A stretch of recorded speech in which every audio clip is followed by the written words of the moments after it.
સાપર ગામ પંચાયત સરપંચ દર્શનભાઈ સિંહ અમારે આ સાપર સુડાવડ બગસરા રસ્તો 8 મહિના રજૂઆત કરી છે સાહેબ કે આ અધિકારીને રજૂઆત કરી છે તો આજે કરી દીધી કાલે કરી દીધી એવું કીધા કરે છે અને રસ્તો કામ ચાલુ કરતા નથી. હવે સમય ચોમાસાનો નજીક આવી ગયો છે તો આ રસ્તો તોડી બેઠા છે, રસ્તો તોડીને કામ કરતા નથી તો અમારે આ પબ્લિકને અવાર જવા આવવામાં મુશ્કેલી પડે છે અને બધા પડે છે અને એવા બનાવ બને છે. તો વહેલી તકે આ રસ્તાનું કામ ચાલુ કરે એવી અમારી માંગ. હું અશોકભાઈ પરસોત્તમભાઈ ઠુમર સુડાવડ, મારી પાસે રિક્ષા છે. અત્યારે વાહનવાળા અહીંથી 9 કિલોમીટર સુડાવડનું અંતર કાપે તો એને ખબર પડે કે હું હાલાકી છે. અત્યારે નેર ખાલી 4 કિલોમીટર જ છે, પણ 4 કિલોમીટર અહીંથી વાહન લઈને જાય ને તો એને ખબર પડે કે ભાઈ રસ્તાની શું હાલત છે. અત્યારે રોડનું કામ લગભગ 2 વર્ષથી આ ચાલુ છે, હજી પૂરું થયું નથી. અહીંથી સેફટી દિવાલનું કામ પૂરું થાય પછી ત્યાં રોડનું કામ ચાલુ થાય. સેફટી દિવાલનું 1.5 વર્ષ ત્યાં તો હાલે. સેફટી દિવાલનું કામ પૂરું થાય પછી ચાલુ થાય. સરપંચ ને ધારાસભ્ય ને કોઈને વાત કરી હતી? બધાને ખબર છે આ રોડની શું હાલત છે.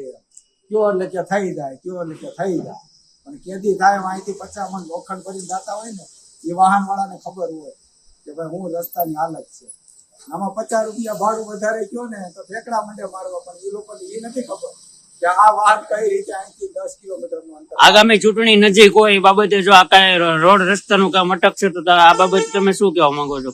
શું કરશો? આ બાબતમાં તો અમને કેજરીવાલ તો ઓલો ભાઈ હતો ઓલો આમ આદમી વાળા જ્યાં રોડનું કામ થયું ઈ કાંઈ ધ્યાન દીધું નહીં. અમે તો 2 વર્ષ અટકી ગયા આપર ને ગુડાવડ. આમ અડધા વિસાવદરમાં કૂતરણા છે ને અડધા બગારામ કૂતરણા છે, એટલે અમારું કોઈ ધ્યાન દેતું નથી.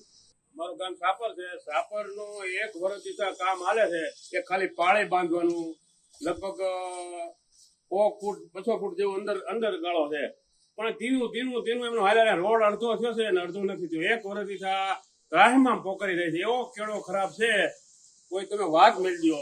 અને અડધો સારો છે ને અડધો ખરાબ છે. આમાં કોઈ રાજકારણ કઈ ધ્યાન દેતું નથી, ગામના કોઈ સરપંચ દેતું નથી. અને દુખી વાહન વાળા સતત દુખી કાયમી માટે રહી છે. આખું વરસ કાઢ્યું પોર એમ થયું સારું થાય કે વણે એમનેમ છે. અટાણે કામ હાલતું હતું પાળી બાંધવાનું, એ લોકો હકેલી માલ વીએ ગયા અને પાળે એમનેમ થઈ. આ કે પાળે થાય તો અડધો રોડ થાય, એ કઈ થતું નથી. આમાં કોઈ ધ્યાન દેતું નથી. કોઈ રાજકારણી કે સરપંચો કામના કાંઈ પણ જે કાંઈ હોય. કેટલા ટાઈમ થી રોડ બનતો હતો? રોડ 1 વર્ષ પાકું થઈ ગયું. 1 વર્ષ ને 1.5 વર્ષ થઈ ગયું. સિમેન્ટ બને છે કે ડામર? કાને કીધું નથી. ઓલાને કીધું છે, ઓલા કે ઓલાને કીધું કઈ થતું નથી. હવે આમાં ભગવાન અમને બતાવે તો પછી એવું છે. સિમેન્ટ બને છે કે ડામર? પાળે બનાવે છે. સેફટી દિવાલ મારે છે. એમ તો એક દંપતીઓ આવે ને એક દંપતી હુઈ જાય, એક દંપતી આવે ને એક દંપતી હુઈ જાય. 1 વર્ષ માટે 4 મહિના છે. આમાં કોઈ ધ્યાન દેતું. સિમેન્ટ બને છે કે ડામર? પાળે બને 2 બાજુ. પાળે બની ગયા પછી તમારે આ રોડ બનશે. સેફટી દિવાલનું કામ પૂરું થાય ને પછી ડામર રોડનું કામ. અને અડધું થયું છે ને અડધું નથી. 1 વર્ષથી આમ 1.5 વર્ષ આમને લબડી છે.